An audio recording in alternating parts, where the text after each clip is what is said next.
প্রয়োজন বেশি, দাম কম। এবার লোহার প্রয়োজন বেশি না মাটির প্রয়োজন বেশি? মাটির প্রয়োজন বেশি, তার দাম আরো কম।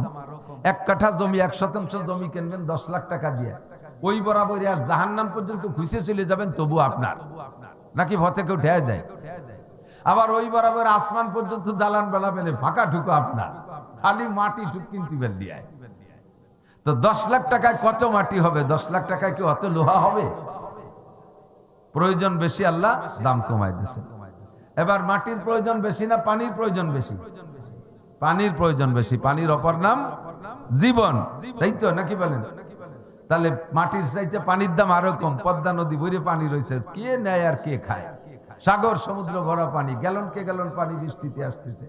এমনি আপনারা বানাইয়া মিনারেল ওয়াটার কিনে খান, সেটা আপনাদের ব্যাপার।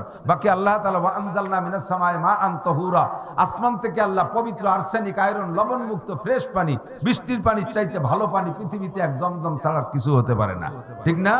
কি পরিমাণ পানি এবার বৃষ্টিতে নামছে তা কি মাইবিয়ে রাখছি? একটা পয়সা দিয়া লাগছে? পয়সা দিয়া লাগে না, ফ্রি করে দিয়েছে আল্লাহ তাআলা। পানির প্রয়োজন বেশি না অক্সিজেনের প্রয়োজন বেশি? পানি ছাড়া রমজান মাসে 17 ঘন্টা রোজা রাখবো, কোনো পানি খাবো না, কিন্তু 17 ঘন্টা রমজান মাসে নিষেধ বন্ধরে কয়জন থাকতে পারবে? 17 মিনিট তাও পারবো না, 1-2 মিনিটই শেষ, ঠিক না? তাহলে পানির চাইতে অক্সিজেনের দাম আরো। পানির দাম যদি জীবন হয়, অক্সিজেনের নাম একদিন একজন কয় পানির নাম যদি জীবন হয়, তাহলে অক্সিজেনের নাম মরণ। আসলেই মরণ, তা না হলে তো মরে যায়। পানির নাম জীবন, অক্সিজেনের নাম মরণ। 1 মিনিট ব্রেক হয়ে গেলি শেষ, একেবারে বিনি পয়সায় ওয়াকাতরে কোন ভাবে আসতেছে। পানি তো একটু আজকে ধরে খাওয়া লাগে, আর অক্সিজেন কে আল্লাহ তাআলা কত ইজি করে দিয়েছে। বলবেন আলহামদুলিল্লাহ, বলেন আলহামদুলিল্লাহ। কৃত্রিম অক্সিজেন, আইসিইউতে যে অক্সিজেন কিনে ব্যবহার করেন রোগীদের জন্য, কত দাম আমি জানি না।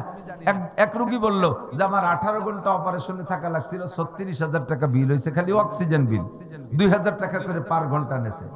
তাহলে ডেলি যদি 24 ঘন্টায় 2,000 টাকা করে অক্সিজেন বিল আমাদেরকে আল্লাহরে দেয়া লাগতো, ঘন্টায় 2,000 টাকা করে, তাহলে 24 ঘন্টায় 48,000 টাকা অক্সিজেন বিল দিয়ে বাইসে থাকা লাগতো। কয় মিয়া বাঁচতে পারতেন?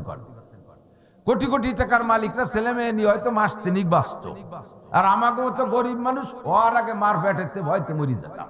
বাপ বেসে কিসের চালায় ভ্যান রিক্সা, ও 200-500 টাকা বিলও দিতে পারবে না, খালি খালি হয়ে লাভ নাই। আল্লাহকে ওই চিন্তা করেন, তুমি যাও দুনিয়ায়, ও আমি ফ্রি করে দিছি। কোন সুবহানাল্লাহ। कीमते हर चीज रादानी के चीज, कीमते खुद रानादानी अहमाकीज। দুনিয়ার সব কিছুর দাম বুঝলেন, নিজের বডিটা কত দাম এটা বুঝলেন না। একজন মানুষের মাথার মগজের দাম 40,000 কোটি টাকা, অথচ ওই লোকটা বাড়ির পাশে আধা হাত জায়গা নিয়ে গ্যাঞ্জাম কইরা পিঠে পিঠে লাগাই নিছে। ওই আধা হাত জায়গার জন্য মাথার উপরে মারছে কুড়াইল দিয়ে বাড়ি, মাথাটা বেলের মতো চুরো চুরো হয়ে গেছে, জাগাও গেছে। 40,000 কোটি টাকা মাথার মধ্যে ছিল, সব শেষ।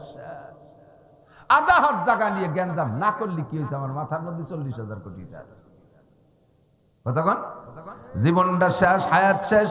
আল্লাহু আকবার। তুমি তোমার দাম বুঝো না। আল্লাহ পাক বলেন, বান্দা তুমি সামান্য কিছু বিনিয়োগ করে মোটা মোটা আশা করে বসে থাকো, আমি তোমার জন্য চন্দ্র বানাইলাম, সূর্য বানাইলাম, আসমান বানাইলাম, জমিন বানাইলাম, পাহাড় বানাইলাম, পর্বত বানাইলাম, পানি বিলি করে দিলাম, অক্সিজেন বিল নিলাম না। হাজার হাজার নিয়ামত তুমি 24 ঘন্টা ব্যবহার করো, সবই তোমার জন্য আমি বিনিয়োগ করেছি। ও বান্দা, তোমার পিছনে আমার কোনো আশা থাকতে পারে কিনা? পারে? জি আল্লাহ পারে। তাড়াতাড়ি কও, তোমার কি আশা? আল্লাহ কয়, মা উরিদু মিনহুম মির রিজকিন ওয়া মা উরিদু আন ইউতঈমুন। নবী রাসূলের সংখ্যা সুনির্দিষ্ট আল্লাহ ছাড়া কেউ জানে না। কাকে কখন কোন জায়গায় কোন সময় নবী বানায় রাখছেন, তাকে দিয়ে আল্লাহ তাআলা সে দায়িত্ব পালন করাচ্ছিলেন। কাজেই নবীদের সংখ্যা 1 লক্ষ, মতান্তরে 2,24,000, এইটা ভুয়া কথা। অসংখ্য নবীদের মধ্যে শ্রেষ্ঠ কয়েকজন নবীর নাম আমরা জানি। বাকি সব নবীকে আল্লাহ তাআলা দাওয়াত ও তাবলীগের মেহনতের জন্য দুনিয়ায় পাঠাইছেন। নবীরা school college university KG kindergarten primary high school college বিশ্ববিদ্যালয়ের শিক্ষক ছিলেন না। নবীরা লেখকও ছিলেন না। লেখক হলে কোনো না কোনো নবীর দু এক কলম লেখা লিখনি আমাদের কাছে এ পর্যন্ত যে কোনোভাবে চলে আসত। কোনো নবীদের লেখা একটা বই, একটা কিতাব, একটা পুস্তক খুঁজে পাওয়া যাবে না পৃথিবীর কোনো লাইব্রেরিতে। তেমনি আমাদের নবী সাল্লাল্লাহু আলাইহি ওয়াসাল্লামের হাতের লেখা কোনো বই পুস্তক কিতাবাদি আমরা পাই না। হুজুর আলাইহিস সালাতু ওয়াসসালাম বয়ান করতেন, আমরাও বয়ান করি, পার্থক্য শুধু এতটুকু, হুজুরের সময় এমন সুন্দর মনোরম প্যান্ডেল হতো না। শব্দযন্ত্র, মাইক, লাউড স্পিকার, বক্স এগুলোর কোনো ব্যবস্থা ছিল না। এরকম কারেন্টের উত্তম লাইটিং এর ব্যবস্থাও ছিল না। একটু আলগাবাতি জ্বালাইয়া হয়তো হুজুর বয়ান করতেন, তো বেশিরভাগ বয়ান করতেন ফজর বাদ আর মাগরিব বাদ। রাতের গভীর পর্যন্ত হুজুর ওয়াজ নসিহাত করেছেন, কোনো ইতিহাসে খুঁজে পাওয়া যায় না। আমরা নবী আলাইহিস সালাতু ওয়াসসালামের সুন্নতের অনুসরণে যদি সর্বকিছু আমলে আনতে পারি তাহলেই সেখান থেকে বরকত। হুজুর আলাইহিস সালাতু ওয়াসসালাম ওয়াজের মধ্যে গজল গাইছেন, ইসলামী সঙ্গীত গাইছেন, কোথাও খুঁজে পাওয়া যায় না। সুন্নতি বয়ানের সম্পূর্ণ তরিকাটা আমরা নষ্ট করে ফেলানোর কারণে এ যুগে অত্যন্ত সুন্দর সুন্দর করে মাহফিল করা হয়, কিন্তু মাহফিলের থেকে ভালো কিছু ফল আসতেছে না। সাহাবাই কেরাম নবী আলাইহিস সালাতু ওয়াসসালাম তরিকা অনুযায়ী বয়ান করতেন, সময়ের দিকে লক্ষ্য রাখতেন, যার কারণে তাদের এই কাটা কাটা ভাঙ্গা ভাঙ্গা কথা, সুরবিহীন কথা এতটা কার্যকারী ছিল যে সারা পৃথিবীর ভিতরে মাত্র 22-23 বছরের মধ্যেই বিশ্ব জুড়ে নবী আলাইহিস সালাতু ওয়াসসালামের শোহরত, ইসলামের দবদবা ছড়িয়ে পড়েছিল। আল্লাহ পাক রব্বুল আলামিন আমাদেরকে পুনরায় সেই সুন্নতি মাহফিল করার সুযোগ ও তৌফিক দান করুন, সবাই বলে আমিন। বিভিন্ন মসজিদে এই টাইমে নামাজ হচ্ছে, নামাজ শেষে ধীরে ধীরে লোক আসবে, মাঠটা একসময় ভরে যাবে ইনশাআল্লাহ। তো আপনারা যারা আগে এসেছেন আপনাদের সম্পর্কে আল্লাহ পাক বলেন, আস-সাবিকুন আস-সাবিকুন উলাইকাল মুকাররাবুন। প্রত্যেক ভালো কাজে যারা অগ্রগামী তারা আল্লাহ পাকের অতি নৈকট্য প্রাপ্ত বান্দা। আমরা যারা আগে এসেছি, এখন যে বক্তারা আমরা যারা কথা বলবো, পরবর্তী বক্তারা উপস্থিত তারা এই কথাগুলো বাদ দিয়ে অন্য কথা বলার চেষ্টা করবে। তো প্রথম যে কথাগুলো হচ্ছে এই কথাগুলো পরে যারা আসবে তারা শুনবে না। আজকের মাঠেই কমপক্ষে তারা এতটা লসে পড়ে যাবে। আমরা যারা আগে আসছি আগের থেকে শুরু থেকে শেষ পর্যন্ত সব কথাগুলো শুনে আখেরি দোয়া মুনাজাত করে এরপরে এখান থেকে যাব। কাজেই আমরাই বেশি ভাগ্যবান, এজন্য শুকর আদায় করি আলহামদুলিল্লাহ। আল্লাহ পাক রব্বুল আলামিন আমাদেরকে সৃষ্টি করেছেন, সৃষ্টির পিছনে অনেক উদ্দেশ্য আছে। এক একটা মানুষকে সৃষ্টি করতে, বানাইতে কত টাকা খরচ। আল্লাহ পাকের টাকা লাগে নাই, কিন্তু আমরা দুনিয়ায় আসার পরে মেডিকেল সায়েন্সের কাছে যখন আমরা যাই তখন আমরা বুঝতে পারি যে আমাদের এই মানব দেহের প্রত্যেকটা অঙ্গ প্রত্যঙ্গের কত দাম। একজন মানুষের দুটো চক্ষু নষ্ট হয়ে গেলে হুবহু দুইটা চক্ষু তো সেট করা যায় না, পাথর দিয়ে সেট করে দেয়, তাতে কাজ হয় না। চোখের মূল পাওয়ার শেষ হয়ে গেলে লেন্স লাগার যা করুক এক সময় একেবারেই শেষ হয়ে যায়, আর অরিজিনাল চোখ দিতে পারে না। তারপরও 20, 25, 30 লাখ টাকা নিয়ে নেয়। দুইটা বাল্ব নষ্ট হয়ে গেলে তা তো সেট করতে কৃত্রিম বাল্ব দিতে 14, 15, 20 লক্ষ টাকা নেয়। দুইটা কিডনি নষ্ট হয়ে গেলে 30, 40 লক্ষ টাকা নেয়। তাহলে ছোট্ট ছোট্ট পার্টসের কত দাম। দুইটা 4টে রিং যদি বসায় হার্টে, হার্ট ব্লক হয়ে গেলে 4টে রিং যদি বসায় তার দাম 4-5-20 লাখ টাকা। কত টাকা। মানুষের, একজন মানুষের, সুস্থ মানুষের মাথার মধ্যে যে মগজ আছে, এই মগজটার দাম বিজ্ঞানীরা ধার্য করেছে 40,000 কোটি টাকা।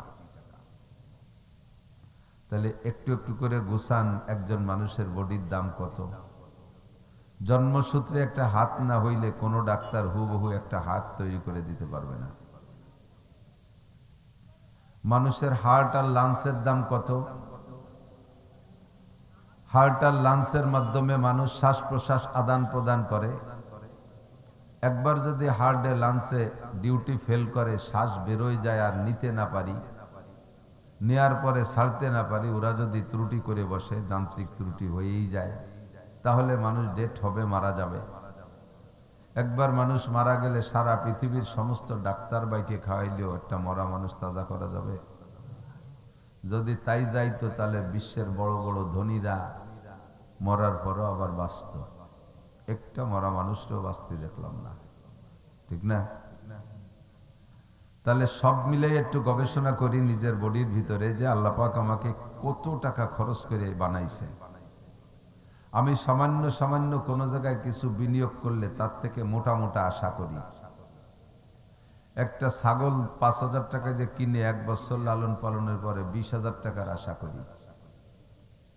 ছাগলের পিছনে 5,000 টাকা বিনিয়োগ করে আরো 15,000 টাকার আশা করি। 30,000 টাকা দিয়ে একটা গরুর বাছুর কিনলে 2 বছর পালনের পরে তার থেকে 2-2.5 লাখ টাকার আশা করি। জায়গা জমির পিছনে কিছু পয়সা করি বিনিয়োগ করলে তার থেকে আশা করি। ক্ষেত খামারে বীজ, সার, ওষুধ, চাষবাস ইত্যাদি বিনিয়োগ করে তার থেকে মোটা আশা করি। করি কিনা?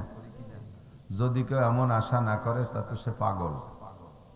উদ্দেশ্যবিহীন কোনো কেউ কিছু আমরা করি না। যদি কেউ উদ্দেশ্যবিহীন করে সে হলো পাগল। দেখেন রাস্তায় পাগলে মুখস্থ হাঁটে, এদিক ওদিক তাকায় নাই, এত জোরে হাঁটতেছে কেমন যেন সামনে তার কোটি কোটি টাকার কারবার আছে।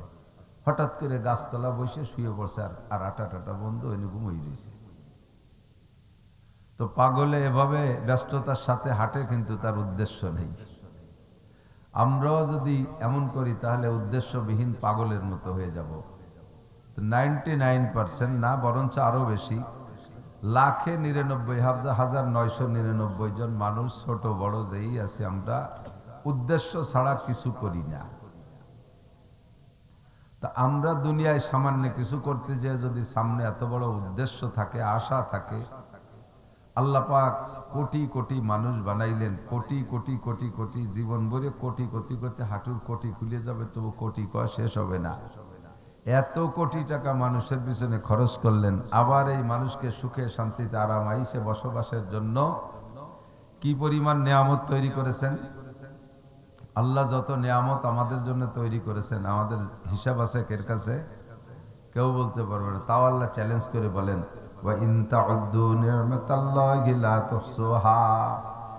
সারা দুনিয়ার সব মানুষ তোমরা যদি ঐক্যবদ্ধভাবে আমার নিয়ামত রাজি গণনা করার চেষ্টা করো, তোমাদের হায়াত শেষ হয়ে যাবে, তবুও তোমরা আমার নিয়ামত গুণে শেষ করতে পারবা না।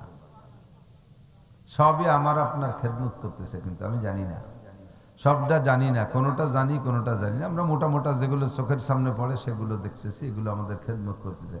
আমাদের চোখের আড়ালে মনের অজান্তে অসংখ্য সৃষ্টি আমাদের সেবা খেদমত করতেছে, আল্লাহ বানাই রাখছে। পাকিস্তানের মুফতি তকি উসমানী হাফিজাহুল্লাহ মাঝে মাঝে বাংলাদেশে আসেন।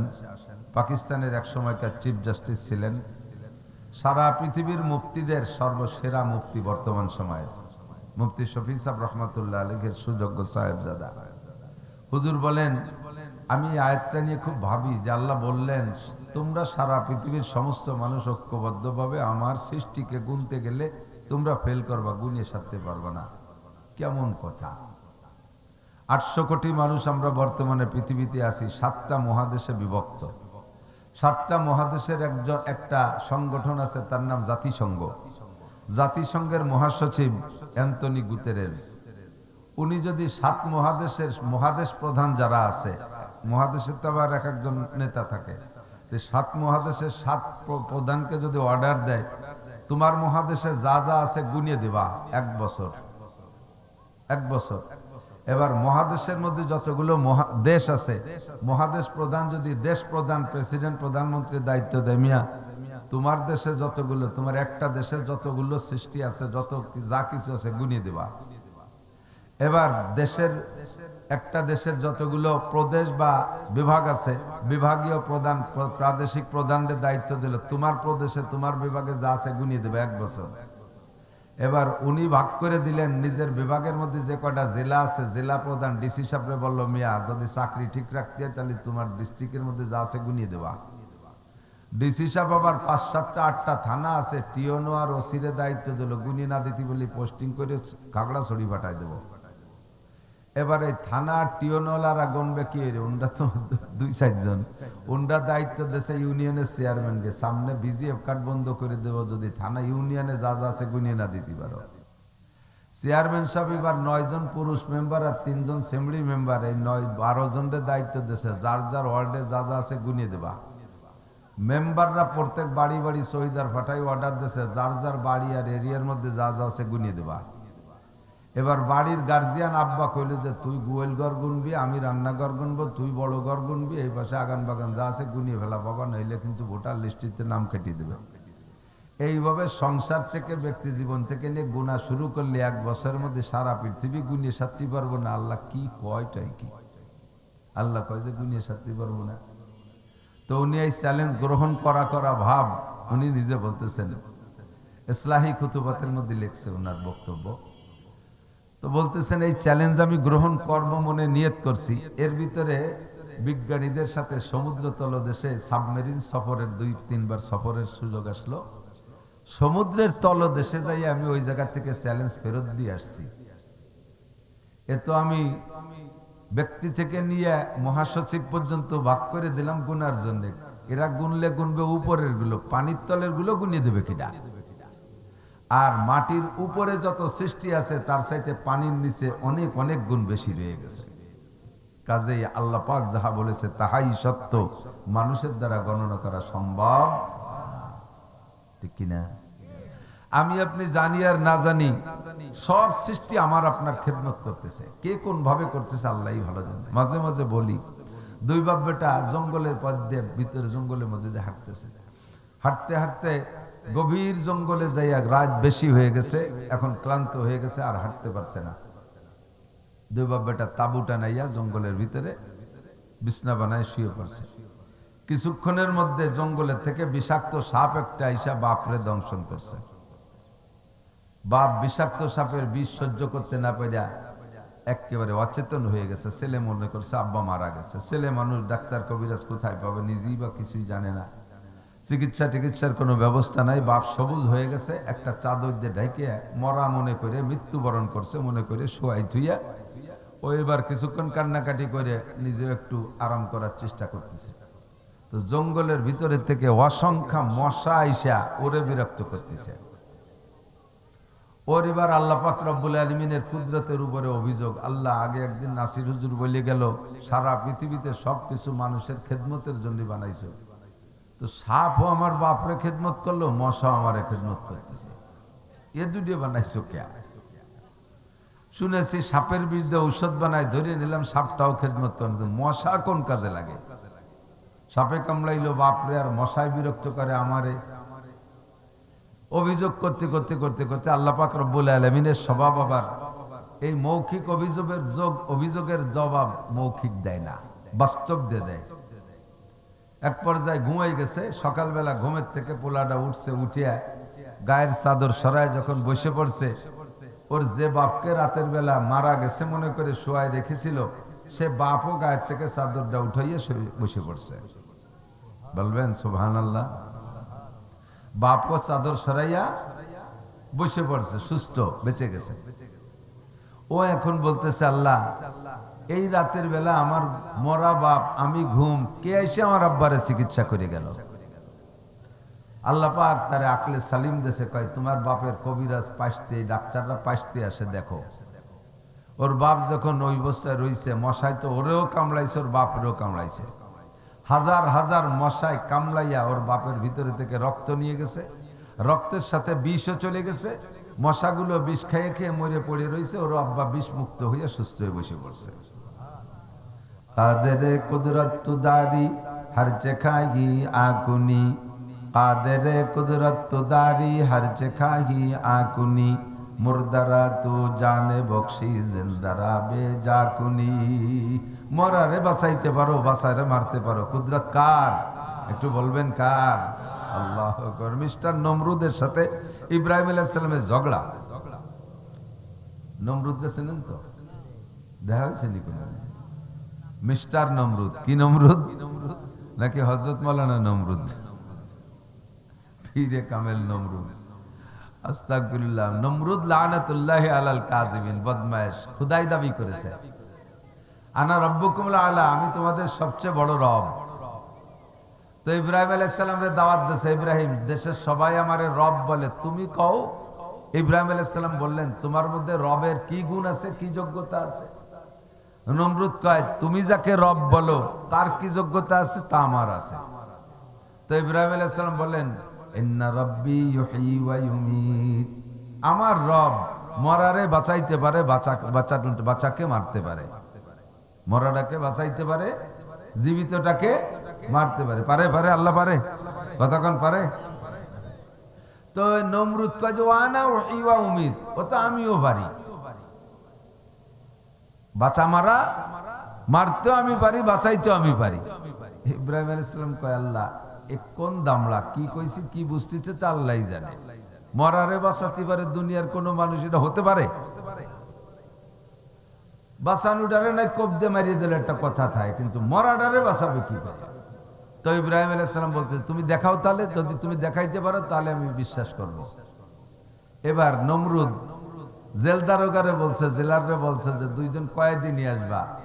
আজকে যাদের সম্পর্কে রায় ফাইনাল হয়েছে যে আগামীকাল তাকে ফাঁসি দেওয়া হবে আর আগামীকাল একটাকে বেকসুর খালাস দেওয়া হবে, এরকম দুইটি আসামি। যারে বেকসুর খালাস দেওয়া হবে সে তো বেঁচে যাবে, আর যারে কাল ফাঁসি দেওয়া হবে সে মরবে। তাহলে এরকম মরা একটার বাঁচা একটা, দুইটারে নিয়ে আসো। জেলার এই দুই আসামি এনে কয়, স্যার এডেরে কালকে বেকসুর খালাস আর এডেরে মারিয়ে দিতে হবে ফাঁসি। নমরুদ কয়, যারে ফাঁসি দিতে হবে ওরে কয় ওটা বেকসুর খালাস। তাহলে যে কাল মরবে ওরে বাঁচাই দিল, আর যারে বেকসুর খালাস দিতে হবে কয় ওটারে জবাই দাও, ওটারে জায়গায় কতল করে হত্যা করে দিছে। নমরুদ কয়, দেখলে মরাডারে বাঁচাই দিলাম, বাঁচাডারে মারলাম। ইব্রাহিম আলাইহিস সালাম কয়, আল্লাহ আবালের তো একটা সীমানা আছে, এত বড় আবাল রে তুমি সারা পৃথিবীর মাতুবাড়ি কিভাবে দিলে বুঝি আসে না। এ মরা বাঁচা বোঝে না, কে না বোঝে মরারে বাঁচাইতে পারে, বাঁচারে মারতে পারে, এর দ্বারা কি উদ্দেশ্য এটা ছোট বড় সবাই বোঝে, আর এই দামলাটা তাও বোঝে না। এখন তার জবাব সেরকম দিতে হবে, যেমন কুকুর সেরকম মুগুর দিতে হবে না। ইব্রাহিম আলাইহিস সালাম এবার বললেন, তা আরেকটা প্রশ্ন আমার আল্লাহ আরেকটা জাফারে তুমি একটু পাঠিয়ে দেখাও। কি? ইন্নাল্লাহা ইয়াতি বিশ-শামসি মিনাল মাশরিক ফাতি বিহা মিনাল মাগরিব, আমার আল্লাহ জীবন ভরে সূর্যটাকে পূর্ব আকাশ থেকে উঠাইয়া পশ্চিম আকাশে ডুবায়। তুমি যদি পারো, তুমিও যদি খোদা হয়, তাহলে তুমি পশ্চিম আকাশ থেকে উঠাইয়া পূব দিক ডুবো। কায়দা মতো হইছে না? এখন ওর যদি বুদ্ধি থাকতো ও কি করতো কন্দি, আরে বেটা একদিন তো পূব দিক থেকে আমি উঠেছি, তোর আল্লাহ উঠেছে, তোর আল্লাহ পারলি পশ্চিম দিক দিয়ে উঠে এই কবে না। ও তা না কই জব যে এভাবে দেয়া যায় তাও ওর মাথায় আসে না, অথচ সারা পৃথিবীর রাজা ফাবহিতাল্লাযী কাফার হা করে পড়ছে। এটা তো তার দ্বারা সম্ভব না। যদি সে বলতো যে হ্যাঁ এতদিন পূর্ব আকাশ থেকে আমি উঠাইছি, পশ্চিমে ডুবাইছি, তোমার আল্লাহ পারলি পশ্চিম দিকে উঠায় আনো, এ যদি নমরুদ বলতো, আর ইব্রাহিম আলাইহিস সালাম আল্লাহর কাছে প্রস্তাব রাখতেন, অবশ্যই আমার আল্লাহর দ্বারা এটা সম্ভব না অসম্ভব? সম্ভব ছিল না অসম্ভব? সম্ভব ছিল, ঠিক না? আল্লাহু আকবার। বলতে যে বলছি সেটা এসে গেল। তাই যে মরাকে বাঁচাইতে পারে, বাঁচাকে মারতে পারে কে? আল্লাহ। এভাবেই আল্লাহ তাআলা তার কুদরত দিয়ে অসংখ্য নিয়ামত দিয়ে আমাদেরকে লালন পালন করতেছে। বলতে চাইছি সূর্যটা জীবন ভরে আলো দেয়, আপনাকে আমাকে কাছে কি সরকারি ভাবে সূর্যের আলো সূর্যের লাইটের জন্য কোনো বিল নেয়? কারেন্টের লাইন 3 মাস বিল না দিলে পারা লাইনটা কাটিয়ে দিয়ে যায় কি যায় না? তো কারেন্টের লাইন 3 মাস বিল না দিলে কাটিয়ে দিয়ে যায়। সরকারি শহর অঞ্চলে বড় শহরে ওয়াসার পানি আপনারা যারা ব্যবহার করেন 3 মাস বিল না দিলে কেটে দিয়ে যায়। যেসব এলাকায় গ্যাস লাইন আছে 3 মাস বিল না দিলে লাইন কেটে দিয়ে যায়। আর হাজার হাজার বছরকে বছর ধরে সূর্য আমাদেরকে লাইট দিচ্ছে, চন্দ্র আমাদেরকে লাইট দিচ্ছে, অথচ তার কোনো বিল চায় না, দেইও না। তার নিয়মতান্ত্রিক ভাবে চলতে চালে আছে। প্রত্যেকটা মানুষের বেঁচে থাকার জন্য কি পরিমাণ অক্সিজেন ব্যবহার করতেছেন, এক আজীব কুদরত। গবেষণা করলে বেরোয় আসে সবকিছু। মানব জীবনে যে জিনিসগুলো যত বেশি জরুরি, আল্লাহ তাআলা ওই জিনিসগুলো তত সস্তা করে দিয়েছে। বুঝেন নাই কথা? মানুষের জীবনে যত যে প্রয়োজনীয় জিনিসগুলো, এই জিনিসগুলো তত সস্তা করে দিয়েছে। স্বর্ণ বেশি প্রয়োজন না লোহা বেশি প্রয়োজন? স্বর্ণ। আপনারা পুরুষকে, আমাদের পুরুষদের তো স্বর্ণ ব্যবহার করা হারাম। অঙ্গ বানানো যায় স্বর্ণ দিয়ে, দাঁত বাঁধানো যায় স্বর্ণ দিয়ে, নাক কাটে গেছে নাক খানিক বানানো যায়, কান ছিঁড়ে গেছে কান বানানো যাবে স্বর্ণ দিয়ে। কিন্তু স্বর্ণ যে অলংকার হিসেবে এক জাররা পরিমাণও পুরুষে ব্যবহার করা হারাম। অনেকে আছে ভাব দেখাইয়া সোনার চেন গলায় দেয়, আছে না? একেবারে দড়ির মতো, কাশির মতো, গোসলের মতো এক গাছ গলায় দেয়। এক গাছ স্বর্ণের চেন গলায় দেওয়া পুরুষের জন্য 3-4 শুয়োরের বাচ্চারে দড়ি দিয়ে বাঁধে গলায় বান্ধার মতো হবে। শুয়োরের বাচ্চা যে মালা বানায় গলায় দেয় কেউ? শুকরের বাচ্চা বড় শুয়োর নয়, বানতে পারলে না। কুটি কুটি শুয়োর গুটি খানিক দিয়ে মালা বানিয়ে গলায় নেয়া। তো শুকরের বাচ্চা যে মালা বানাইয়া গলায় নেয়া যেমন হারাম, স্বর্ণের চেন পুরুষের জন্য ওরকম হারাম। তাহলে আমাদের পুরুষের জন্য স্বর্ণ একেবারেই বাজে, দরকারই নেই। নারীদের জন্য জায়েজ, নারীদের জন্য জায়েজ, পরিমাণের কোনো সীমা নাই। একেবারে স্বর্ণের জামা, স্বর্ণ দিয়ে পুরো পোশাক বানায় ব্যবহার করতে পারবে, স্বামীকে খুশি করার জন্য জায়েজ আছে। আল্লাহ ওয়ালা ইউবদিনা যিনাতাহুন্না ইল্লা লিবুলাতিহিন, নারীদের যত সাজগোজ আছে সব কার জন্য? স্বামীর জন্য। তুমি সারা গা অলঙ্কৃত হবা স্বামীকে খুশি করার জন্য, বাইরে যেতে পারবে না পরে। বাহরহাল ব্যবহার করা জায়েজ আছে।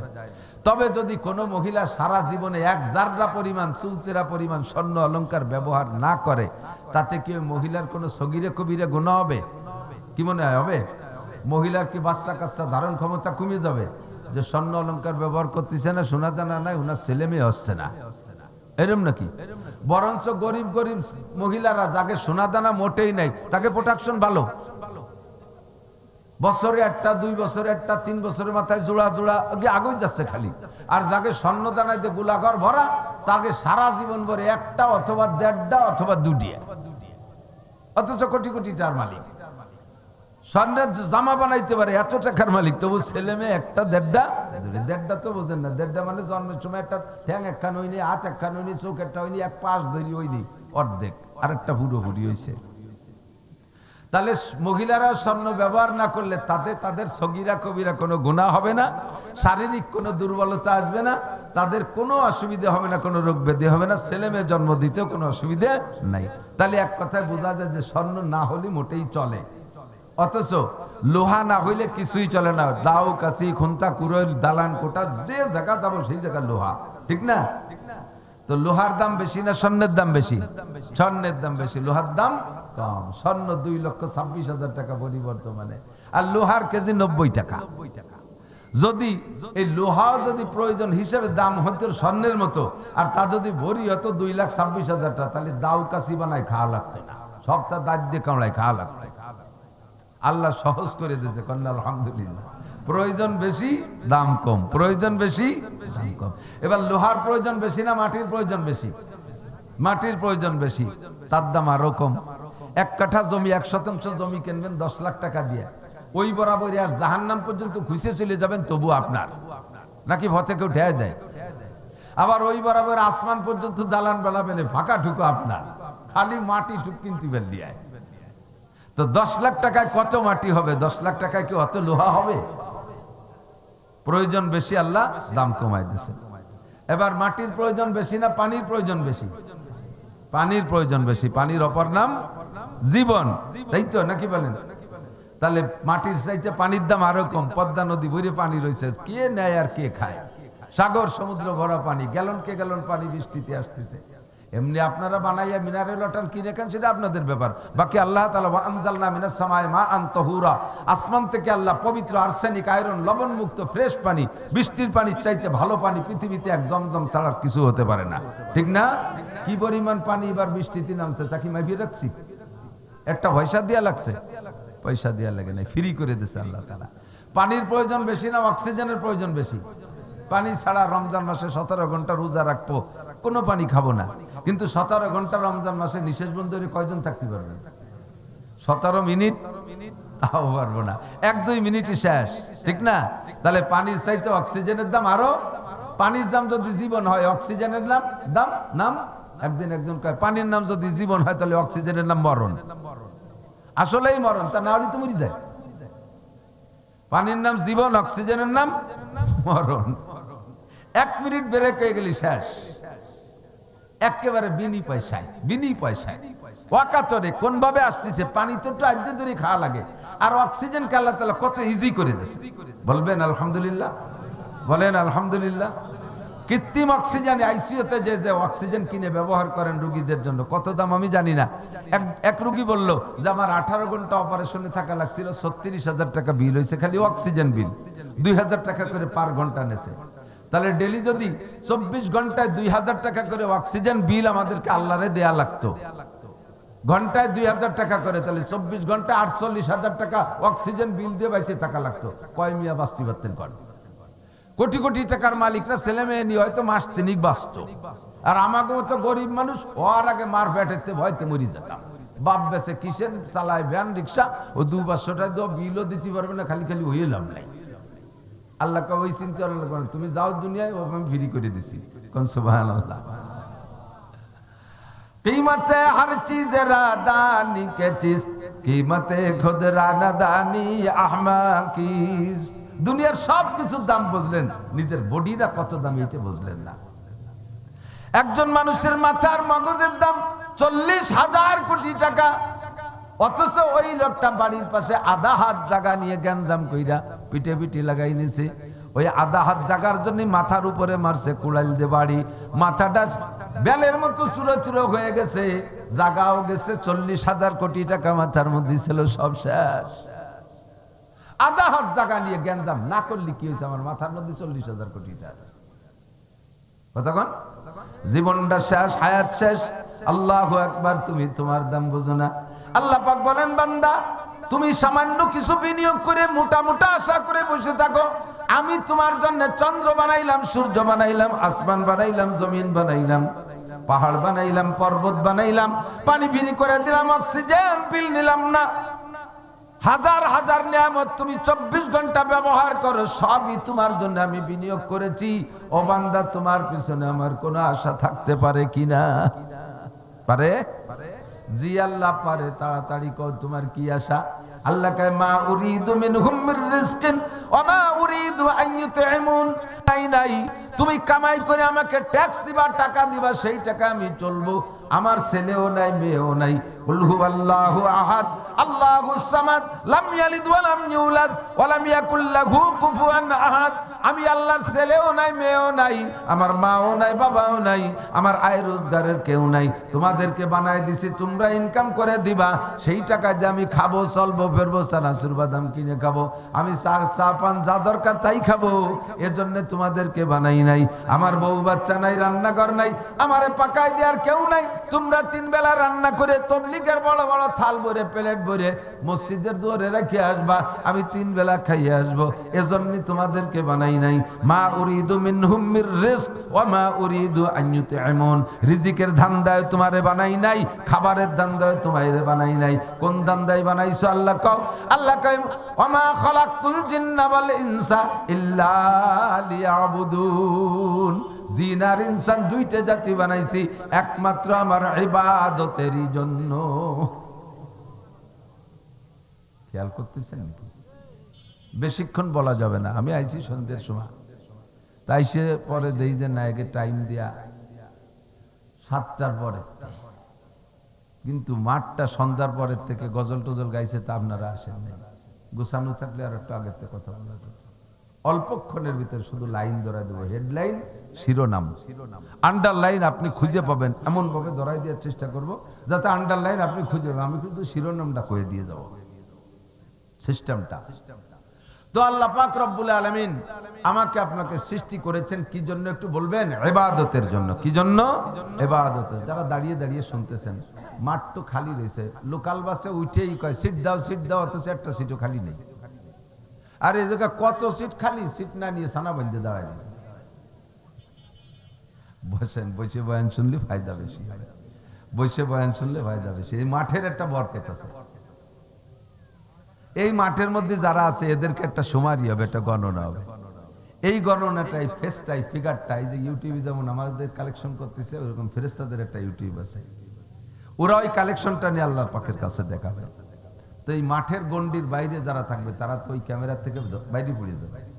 একটু ভিতরে ঢোকেন, ক্যামেরার মধ্যে বসে পড়েন। তো জানতে চাইলাম, আল্লাহ ঠিক আছে তুমি বানাইছো কি জন্য? ইবাদতের জন্য। একটু বলি কি জন্য? ইবাদতের জন্য। ইবাদতের জন্য, ঠিক তো? ইবাদতের জন্য বলে তো ইবাদত করব যে এর বেনিফিট কি, প্রতিদান কি, পুরস্কার কি, প্রতিদান কি, কি ইবাদত করলে কি দিবা কও? পছন্দ যদি হয় তুমি যা দিবা তাহলে করবো, নালি আর পারবো টারবো না।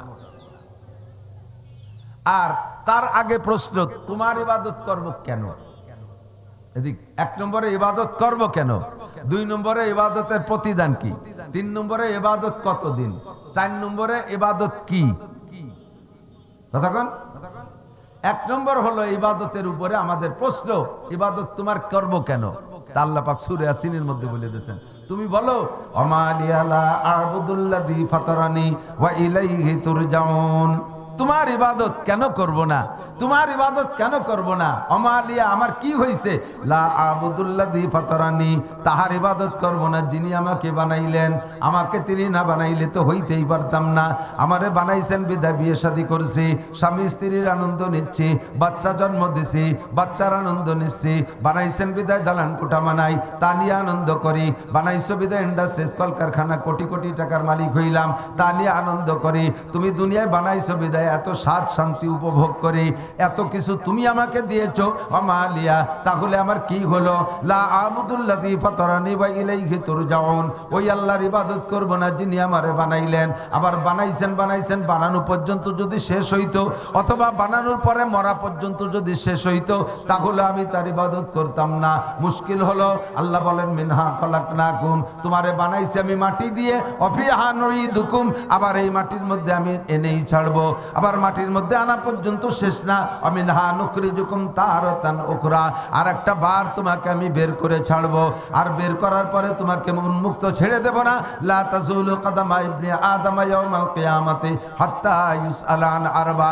আমার সামনে দাঁড়াইয়া দ্বিতীয়বার যখন উঠবা, আমি তোমাকে উঠাবো। আমার সামনে দাঁড়াইয়া চারটি প্রশ্নের জবাব না দিয়া এক কদমও তোমার সামনে বাড়তে দেব না। নেতা হও, গুতা হও, রাজা হও, বাচ্চা হও, প্রেসিডেন্ট হও, প্রধানমন্ত্রী হও, মন্ত্রী হও আর এমপি হও, ডিসি হও আর এসপি হও, ওসি হও আর টিএনও হও, ডাক্তার হও আর ইঞ্জিনিয়ার হও, শিক্ষিত হও শিক্ষিত হও, বীর হও বাহাদুর হও, যত বড় শক্তির অধিকারী হও, ঘরে ইমারত রা বরিবার আসমা আকিবাত জেরে জমি গরদিনহা আলা ইয়া সাকিনাল কসরিল মুআল্লা সাতুদফানু আন করিবিন ফিত তুরাবি। 100 তলা দালান বানায় যদি তার উপরে বসবাস করো, আমি টান দিয়ে সময় মতো মাটির মধ্যে নিয়ে আসবো। ওই জায়গা তুমি থাকতে পারবা না। যত বড় বিল্ডিং এর উপরে থাকো, টান দিয়ে আমি নিয়ে আসবো। যত বড় পাহাড়ের মাথায় লুকাও পালাও, আমি ওখান থেকে টান দিয়ে তোমাকে মাটির মধ্যে নিয়ে আসবো। মিনহা খলাকনাকুম, যেমন তুমি জানতে না আমি তোমারে মাটির থেকে বানাইছি, কিভাবে বানাইছি প্রসেসিংটা তুমিও জানো না, অথচ মাটি থেকেই তোমারে বানাইছি। আবার অফিহা নুঈদুকুম, এর মধ্যে এনে ছাড়বো। মিনহা নুখরিজুকুম, হাসরের মাঠে তোমাকে বের করে ছাড়বো। বের করার জন্য তোমারে আমি তেল মারবো না। হাসরের মাঠে আল্লাহ তাআলা সবাইরে বের করবে, বিশ্বাস হয়? এই বের করার জন্য আল্লাহ কি ভাষা ব্যবহার করলেন? ওই দিন আল্লাহ চেয়ারে বসে রয়েছে, কেউ আসে না, মাটির থেকেও বেরোয় না। এখন আল্লাহকে নরমে ডাক দেবে, এই কেডা কোন জায়গা আছিস, কে কোন জায়গা মরছিস, আমি তো তালাশ করে পাচ্ছি না। সেই আদমের থেকে নিয়ে কিয়ামত পর্যন্ত কোন আগান বাগানে মরে রয়েছি, চীন, Japan, America, Russia, Iran, Italy, Australia, France, Europe ইত্যাদি তালাশ করে পাচ্ছি না। তোকে সাথে একটু হিসেব নিকাশ আছে, একটু উঠিয়ে আয়, শোনা একটু উঠিয়ে আয়, এরা মিঠে ডাক দেবে। আল্লাহ কয় নুখরিজুকুম, আমি এসকেভেটরকে খুঁজে বের করব। আমি না নুখরিজুকুম তারাতান উখরা, আরেকবার তোমাকে আমি বের করেই ছাড়বো। শুধু বের করা পর্যন্ত শেষ না, আমার এখানে সামনে ইমিগ্রেশনে দাঁড়ায় 4টি প্রশ্নের জবাব দেওয়া লাগবে। বিমানে যারা উঠছেন তারা দেখেছেন ইমিগ্রেশন, বিমানের চেকপোস্টকে ইমিগ্রেশন বলে। ও জায়গা বিদেশে যাইতে গেলে 4টি ইমিগ্রেশন। 1 নম্বরে পাসপোর্ট ঠিক আছে কিনা, 2 নম্বরে টিকিট ঠিক আছে কিনা, 3 নম্বরে আপনার ব্যাগেজের ভিতরে যেই লাগেজ ব্যাগেজ দিচ্ছেন ওর মধ্যে দূষিত কিছু আছে কিনা, ওইটাকে ইমিগ্রেশন করে। 4 নম্বরে আপনার বডি ইমিগ্রেশন হয়, আপনার পেটের মধ্যে সোনা খাইয়ে আবার কোন দেশে নিয়ে যাচ্ছেন নাকি। শুনছি যে ইদানিং বিদেশের থেকে পেট ভরে সোনা খাইয়ে বাংলাদেশে এসে সে পায়খানা বেশি পয়সা বের করে। তোমার আবার বডির মধ্যে এই জয় ঝামেলা আছে নাকি, ওই জন্য বডি ইমিগ্রেশন করে। লা তাজুলু কদামা ইবনি আদম ইয়াউমাল কিয়ামাতি হাত্তা ইসালান আরবা, বের তোমাকে করেই ছাড়বো। 4টি প্রশ্নের জবাব না দিয়ে সামনে বাড়তে দেওয়া হবে না। 1 নম্বরে আন উমরিহি ফিমা আফনা, ভাষা কানে শুনেন না বাবারা, আমার যুবক সোনারা ভাষা কানে শুনো না, একটু অন্তরের কান দিয়ে শোনো। 1 নম্বর জিজ্ঞাসা হবে আন উমরিহি ফিমা আফনা, গোটা জিন্দেগি কিভাবে কাটাইছো কইয়া যাও। কে পারবেন? সিদ্দিকা আয়েশা বলেন, ইয়া রাসূলুল্লাহ নুহাসাবু, আমাদের কি হিসাব দিতে হবে? নবী পাক বলেন, আয়েশা এনি ম্যান এভরিবডি, একজন মানুষও হিসাব ছাড়া পার হইতে পারবে না। আয়েশা বললেন, ওগো নবী, আমরাও কি হিসাবের সম্মুখে বিপদে পড়িয়া যাইব? হুজুর বলেন, আয়েশা রে, মান হুসিবা নুকিসা, যেই হিসাবের কাঠগড়ায় দাঁড়াইবে সেই বিপদে পড়িয়া যাইবে, যেই দাঁড়াবে আল্লাহর কম্পিউটারের সামনে সেই ধরা পড়ে যাইবে। ওগো আল্লাহর নবী, তাহলে বিনা হিসাবে পার হওয়ার কোনো ব্যবস্থা আছে নাকি? নবী পাক বললেন, একটা মাত্র ব্যবস্থা আছে বিনা হিসাবে পার হওয়ার জন্য। আরে আয়েশা যদি ধরা কারবায় থাকে, আবু বকর, উমর, উসমান, আলী, তালহা, জুবাইর, বিলাল, আম্মার, সুহাইব, সাহাবায়ে কিরাম এনরা যদি সেদিন ভীত সন্ত্রস্ত থাকে, আমার মতো কাঠমুল্লা, আপনার মতো সাধারণ পাবলিক আমাদের জিন্দেগির পিছনে হাত দিয়ে দেখেন কি পরিমাণ আকাম করে বসে আছি। সাবালেক থেকে নিয়ে পর্যন্ত যাদের বয়স, নাবালেক থাকতে খাতা কলম হয় নাই, দপ্তর হয় নাই, আপনার নামে মোহরি আসে নাই। সাবালেক হওয়ার পর থেকে আপনার নামে দপ্তর তৈরি হয়েছে, আপনার নামে মোহরি লেখক আসছে। সাবালেক হওয়া থেকে নিয়ে পর্যন্ত যাদের বয়স, আমি চ্যালেঞ্জ করে বলতে পারি প্রত্যেকটা মানুষের জীবনে এমন এমন দুর্ঘটনা ঘটানো আছে যেগুলো দুনিয়ার সবচাইতে নিকটতম বন্ধুর কাছেও বলা যায় না। সেগুলো যদি প্রকাশ পাইতো, সমাজে সম্মান নিয়ে মুখ বের করে হাঁটা যাইতো না। আল্লাহ পাক রব্বুল আলামিনের নাম সত্তার, সত্তার মানে গোপনকারী। মেহেরবান আল্লাহ সত্তার নামের বদৌলতে আমাদেরকে সেই দোষগুলো লুকায় রেখেছে, তাই সমাজে মুখ দেখাইয়া ঘুরি। আনুমরিহি ফিমা আফলা, গোটা জিন্দেগি কিভাবে কাটাইছো বলে যাও। আজকে রবিবার, গত রবিবার সকালে কে কি খাইছেন? সত্য কথা যদি বলেন তাহলে দ্রুত এই জবাব দিতে পারবেন না। গত রবিবার সকালে কি খাইছেন কার কি মনে আছে? গত রবিবার দুপুরবেলা কি কি তরকারি খাইছেন কয়জনের মনে আছে? আর আমার তো আজকে সকালে তাই মনে নাই, ঠিক না? 70-80 বছর কোথায় কি করছেন? পাই টু পাই হিসাব দেওয়া লাগবে। আয়েশা কয়, ওগো নবী, বিনা হিসাবে পার হওয়ার কোন ব্যবস্থা আছে? নবী পাক বলেন, একটা মাত্র উপায় আছে বিনা হিসাবে পার হওয়ার। বলবো? নেবেন তো? বিনা হিসাবে পার হওয়ার একমাত্র উপায়, বিকল্প কিছু নাই। হুজুর বলেন, আসসালাওয়াত মান হাফাজা আলাস সালাওয়াত। আমার দিক, যুবক আমার দিক তাকাও।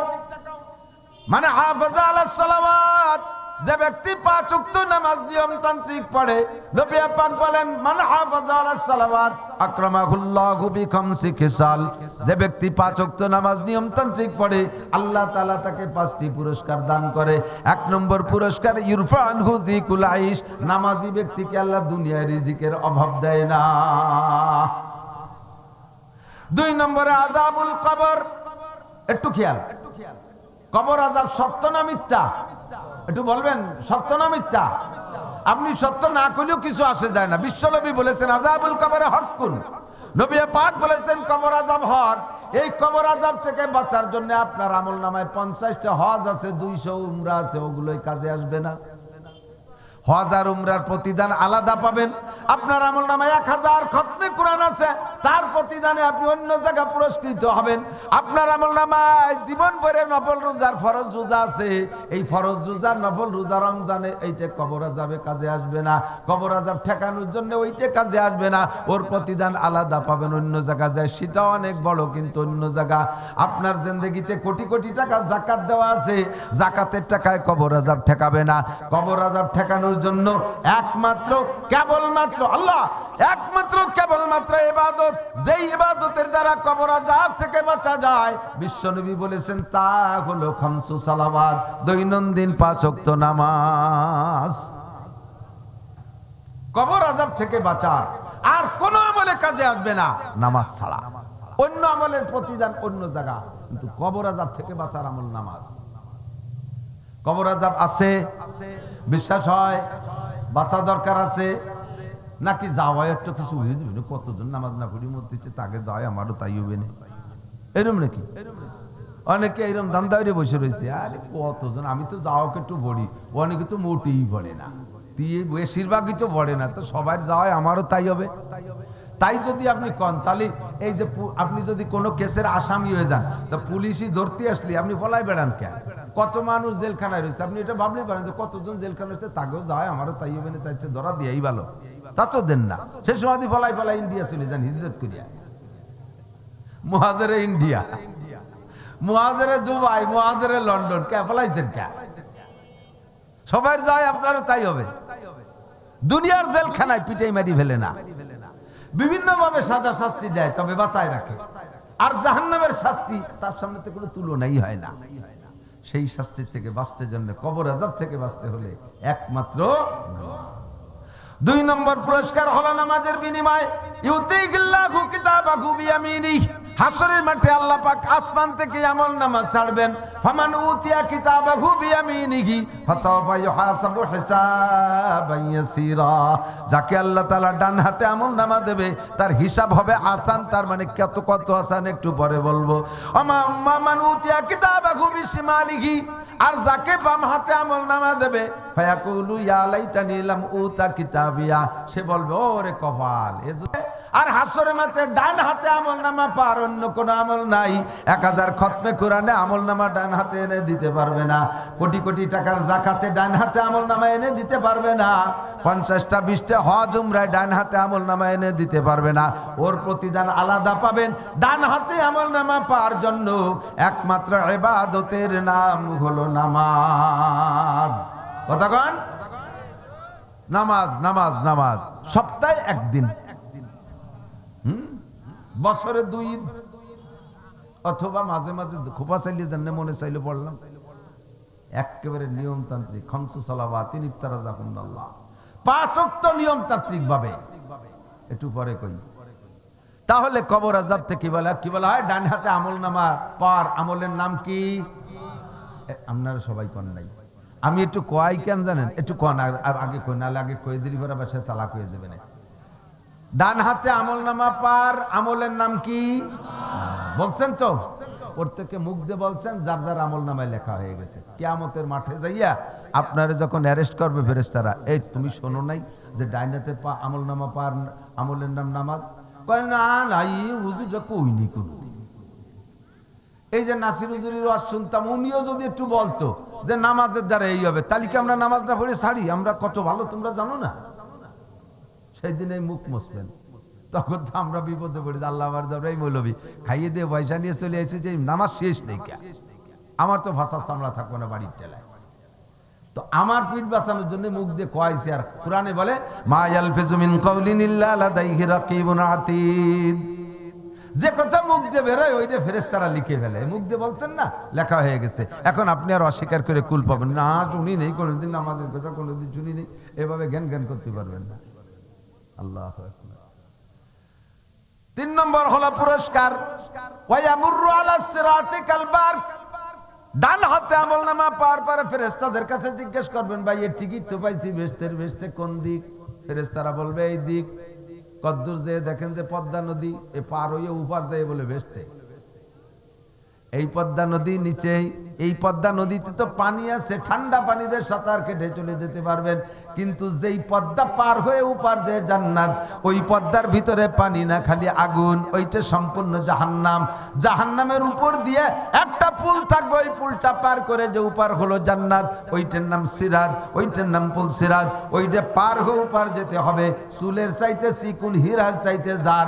শুনতে শুনতে কান তেলসাপ হয়ে গেছে, এখন আর ওই কথা ভিতরে হিট করে না। চুলের চাইতে চিকুন, হীরার চেয়ে ধার। 2-4 কদমের পথ না, উঠতে 10,000 বছরের পথ, সমতলে 10,000, নামতে 10,000, 30,000 বছরের পথ। আরে আমাদের বাংলাদেশে বিভিন্ন খাল কুয়োর উপরে সাঁকো থাকে, বাঁশের চার থাকে সাঁকো, হ্যাঁ, পায়ের নিচেটা যদি একটু দুর্বল দুর্বল ভাব হয়, হাতে ধরার একটা থাকে, ওইটা ধরে নাড়ায় চাড়ায় দেখে যে তলেরটা ভাঙ্গি গেলে ওইটি ধরে ঝুলতে ঝুলতে যাতে পারবে। এই ফুলসিরাতের গুড়ায় যে দেন যে নিচেরটার ওই অবস্থা, ওদিকে ধর্নার বাসই নাই, বয়তে চক্ষু বন্ধ করে বসে পড়ে, ও খুদা এবার না হলি বলে বেচতে নাই, তোমার ফেরেশতারা করে সত্যি নাকি আল্লাহ? বলে হ্যাঁ সত্যি। না তো কি উপার ছাড়া বেচতে নেই, এক পাশে কোনো বেচতেই রাই নেই, তুই তো পার হওয়া কোনো মতে সম্ভব না। চোখ বন্ধ করে বয়তে আমল নামা কোলে নিয়ে জিম ধরে বসে রয়েছে। এখন কিছুক্ষণ বসে থাকার পরে কয় যে পার না হলে বেচতে যদি যাই না যায়, বসেতে তো লাভ নাই, দেখি হামাগুড়ি দিয়ে কোনো মতে গড়িতে গড়িতে যাওয়া যায় নাকি। চোখ খোলার সাথে সাথে দেখবেন আপনি ফুলসিরাতের ওই পাশে কোন ফাঁকে চলে গেছেন, নিজেও তো জানেন না।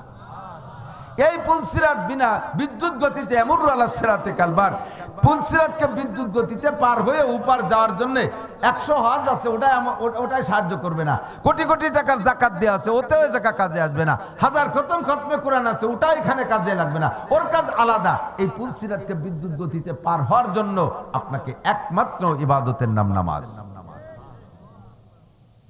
যদি মনে করেন যে না আমরা যাবো না, ঢাকা কোনোদিন যাবো না, এই পাশেই থাকবো, ঢাকা জাতি গেলি পদ্মা পার হতেই হবে, তালিশিরা না গেলেন আর ও পাশে তো, এ পাশে থাকলে তো লাভ নেই, এ কিচ্ছু নেই, এ পাশে আছে ধুলাই, বেস্টে যাইতে হলে ওই পদ্মা পার হতেই হবে। পার হওয়ার উপায় একমাত্র নামাজ, একমাত্র ইবাদত কি? বুঝে আসছে তো? ফমান শাহ ফালইউমিন ওমান শাহ ফালইয়াকুর, ফমান শাহ ফালইউসাল্লি ওমান শাহ ফাল্লাম ইউসাল্লি। যার মনে চায় পড়েন, যার মনে চায় না পড়েন না। ওমা আলাইনা ইল্লাল বালাগ, আমার দায়িত্ব ছিল বলে দিয়ে চলে গেল। এবার 4 হয়ে গেছে না নামাজের পুরস্কার। 5 নম্বর পুরস্কার হলো ওয়ায়াদখুলুল জান্নাতা বিগাইরি হিসাব। নামাজি মানুষই একমাত্র বিনা হিসাবে জান্নাতে চলে যাবে। এই বিনা হিসাবে জান্নাতে যার আমল, আয়েশা নবী পাকের কাছ থেকে শিখে নিলেন, শুনে নিলেন, সেটা হলো নামাজ। মান হাফাজা আলা সালাওয়াত আকরামাহুল্লাহু বিখামসি খিসাল। 5 ওয়াক্ত নামাজ পড়লে 5টা পুরস্কার। ৫ম পুরস্কার ইয়াদখুলুল জান্নাতা বিগাইরি হিসাব। দুষ্ট যুবক, আল্লাহ পাক বলেছেন মিনহা খলাকনাকুম ওয়া ফিহা নুঈদুকুম ওয়া মিনহা নুখরিজুকুম তারাতান উখরা। এই দুনিয়ায় আমার জিন্দেগি জীবন পর্যন্ত শেষ যদি হইতো, অথবা মরা পর্যন্ত যদি শেষ হইতো, তাহলে আমরা ওয়াজের ময়দানে এভাবে গলা ফাটাফাটি করতাম না, আমরা চিল্লেপাল্লা করতাম না, বরঞ্চ আর সবাই যা বলে আমরা তার চাইতে বেশি বলতাম। চলো যাই কক্সবাজার যাই, চলো যাই কুয়াকাটা যাই, চলো যাই সরোয়ার্দী উদ্যানে যাই, চলো যাই আসতেছে সামনে 31st নাইট। সুবহানাল্লাহ, 31st নাইট খ্রিস্টানদের আবিষ্কার, নাসারাদের আবিষ্কার। 31st নাইট যদি করে মুসলমানের বাচ্চা রাত্রে আনন্দ উদযাপন করে আর পয়লা জানুয়ারিকে স্বাগতম জানায়, আল্লাহর নবী পাকের বক্তব্য, কিয়ামতের ময়দানে এই সমস্ত মানুষগুলো ইহুদ নাসারাদের সাথে জাহান্নামী হবে। মুসলমান 31st নাইটকে স্বাগতম জানাইতে পারে না, এই রাত্রে জাস্টে জুলুস করতে পারে না, এই রাত্রে রোড রাইটিং 2026 লিখতে পারে না। 31st নাইটে আনন্দ করলে সারা বছর আনন্দে কাটবে, একটা দলিল কোরআন হাদিসের কোথাও নাই। এটা খ্রিস্টানদের আবিষ্কার, লম্বা ইতিহাস বলার সময় নাই, এতটুক জানেন খ্রিস্টানদের আবিষ্কার। পহেলা বৈশাখে পান্তা ইলিশ, কোরআন শরীফে আছে ভান্তাবাদ, ইলিশ মাছের নাম আছে কোরআন শরীফে। মঙ্গল শোভাযাত্রা পহেলা বৈশাখ, কোন কিতাবে লেখে বলে মনে হয়? আপনারা তো জানেন না, আমরা তো পড়ি কোরআন কিতাব, কোনো জায়গা পালাম না। অথচ মুসলমান পহেলা বৈশাখ পান্তা ইলিশ, মঙ্গল শোভাযাত্রা। দিনে শুরু করছো, বছরে শুরু করলে ভান্তা বাদ দিয়ে এটা ভালো কিছু খেয়ে রওনা দাও। ছোটবেলায় বাড়িতে বেরোনোর সময় মা কইতো যে খালি মুই যাস না, দিন যাবে না খাতি না খাতি। প্রথম যে মা তাহলে 4 ভান্তা ভাত খাইয়ে দেন, ভান্তা খেয়ে যাস না, দিন যাবে না ভান্তা খাতি। দিনের শুরুতে ভান্তা খেয়ে বেরোলি, যে বাড়ি যায় সেই বাড়ি ভান্তাবাদ, যে বাড়ি যায় সেই বাড়ি ভান্তাবাদ। তাহলে বছরে শুরু করছো ভান্তা দিয়ে, সারা বছর হাসিনে খালেদা ডাক্তার ইউনূস তোমাকে গরম ভাত খাবে কোন জায়গায় দিয়ে? তোমরা নিজেরই চক্ষু লক্ষ্য নিয়ে দিনের শুরুই করছো ঘন্টাবাজ দিয়ে। বছরের শুরু করতে হবে ভালো ভালো খাই, আছে হাদিস আছে। মুসলমানের বছর জানুয়ারি ফেব্রুয়ারি না, মুসলমানের বছর বৈশাখ জ্যৈষ্ঠ না, মুসলমানের বছর মুহররম সফর। কথা কোন? মুসলমানের বছর কি? মুহররম সফর। হুজুর বলেন মান ওয়াসআলা আলিহি ফিন নাফকাতি ইয়াউমা আশুরা ওয়াসাল্লাহু আলাইহি সাইরা সানাতিহি ওয়াসাল্লাহু আলাইহি সাইরা সানাতিহি। খুতবাতুল হাকামের মধ্যে দেখেন পরিষ্কার সহিহ হাদিস। হুজুর বলেন যে ব্যক্তি আরবি নববর্ষের প্রথম মাস মুহররম মাস, তবে 1 তারিখ না 10 তারিখ, এই 10 তারিখে ইম্পর্টেন্ট তারিখ। 10 তারিখের জন্য আল্লাহ পাক রব্বুল আলামিন 117টা ঘটনা তৈরি করে রাখছেন। কিছু পিছনে ঘটে গেছে, কিছু সামনে বাকি আছে। মুহররমের 10 তারিখ বড় দামি তারিখ আল্লাহর কাছে। এই মুহররমের 10 তারিখের দিনের বেলায় রোজা রাইখা আগের রাত্রে অথবা পরের রাত্রে ফ্যামিলির সদস্যদেরকে নিয়ে যদি উত্তম খানা খাও, সাধ্য অনুযায়ী ভালো খানার ব্যবস্থা করে খাও, ওয়াসাল্লাহু আলাইহি সাইরা সানাতিহি, আগামী 1 বছর আল্লাহ পাক রুজির বরকত বাড়াইয়া দেয়। মুহররম কবে আসে তার খবর নাই। 31st নাইটের জন্য নুসরা রেডি হয়ে গেছে। হাং বং মোটরসাইকেল নিয়ে কার কার পিছনে কারে বসাবে না, মোটরসাইকেলের পিছনে পাওয়ার ব্যাংক, জানেন পাওয়ার ব্যাংক? আধা লেংটি সেমরিয়ারটারে পিছনে বসালি ড্রাইভারের পাওয়ার বাড়ে, এই জন্য পিছনের নাম পাওয়ার ব্যাংক। এই পাওয়ার ব্যাংক বসাইয়া এই কুয়াশা শীতের রাত্রে চলে যাবে। এই সমস্ত ভাঙ্গা রাস্তায় তো বসায় না, ভাঙ্গা মানে ভাঙ্গাতে ভালো রাস্তা, আরে ভালো জায়গা দিয়ে ভাঙ্গা রাস্তা, এইটুক কোনো মতে ঢাকায় ঢুকে পার হয়ে যাইয়া বাস শুরু হয়েছে 6 লেন, একে টানে চলে যাবে যাত্রাবাড়ি পোস্টগুলা। ওইটা আবার রাতভর মার্চ করে বেড়ে। আমার সাথে সামনে তো এগুলো সাক্ষাৎ পড়ে, দেখি খেলা কারে পায়। এরা জানোয়ার রে স্বাগতম জানাতে গেছে 1 জানুয়ার। 31 হারাম হারাম। যুবক যদি তুমি মুসলমানের বাচ্চা হও তাহলে তুমি এখানে যাবা না। আর যদি তুমি ইহুদ নাসারাদের কোনো কিছু ভিতরে তোমার মধ্যে ঢুকে থাকে কোনো কায়দায়, তাহলে তুমি জাতি পারো, তোমার অনুমতি আছে। আমরা এই জায়গা যারা আছি 31st নাইট উদযাপন করব না, 1 জানুয়ারকে আমরা স্বাগতম জানাবো না, প্রতিজ্ঞা করা যাবে? দেখি কারা কারা। অনেকে একটু গুট হয়েছে, মানে আমি অর্ধেক পর্যায়ে ফিরে আসবো। টান টান নারায়ে তাকবীর। আল্লাহ হাতগুলোকে কাবার গায়ে পৌঁছাই দিও, রসুলের রওজায় হাত দেওয়ার তৌফিক দিও, সারা জীবনের সকল প্রকার কুসংস্কার থেকে ফিরে থাকার তৌফিক দিও, সমস্ত নোংরামি থেকে বেঁচে থাকার তৌফিক দিও। কিয়ামতে নবী পাকের সাথে হাতে মুসাফায় হাত মিলাই দিও। তোমার হাতের খানা এদের মুখে উঠে খাওয়াই দিও। পরান বইয়ের একটা দোয়া দিয়ে দিছি, এই দোয়া নিতে হবে। 31st নাইটে যাওয়া যাবে না। আমি সেবার আসছিলাম, আমার মনে পড়ে 31st নাইটে এই জায়গা কোন জায়গা মনে, আরে বাবা এই খোদা বক্স রোডে যে মোড়ে মোড়ে মোড়ে লাইটিং লাইটিং লালে লাল হয়ে গেছে।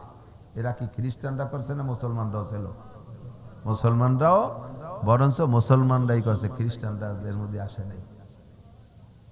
আমি বলতাম যদি কবর পর্যন্ত শেষ হইতো, হায়াত পাইছি পাইছি, কবর পর্যন্ত যাব তাও ঠিক আছে, মরণ পর্যন্ত যদি সমাপ্ত হতো, দোস্ত বলতাম চলো রাতভর 31st নাইট করি। 14 ফেব্রুয়ারিতে যা পরাণে চাই তাই করব। চলো যাই জঙ্গলের মধ্যে চলে যাই, জোড়ায় জোড়ায় যাই তসবিহ তাহলিল করে আসি। এইভাবে আকাম কুকাম মদ গাঁজা ফেন্সিলিন হিরোইন মিরোইন যা পরাণে চাই আমিও খাইতাম, তোমাদেরকে পরামর্শ দিতাম। মুশকিল হলো মরা পর্যন্ত শেষ না, মিনহা নুখরিজুকুম। আর একবার যে বের করবে, আর বের করে সামনে দাঁড়াইয়া ইমিগ্রেশনে জবাব দেয়া লাগবে। ওই দিন জবাব দেয়া বড় কঠিন হয়ে যাবে। ফামান্নু হুসিবা নুকিসা, হিসাবের কাঠগড়ায় দাঁড়াইলে বিপদে পড়িয়া যাইব।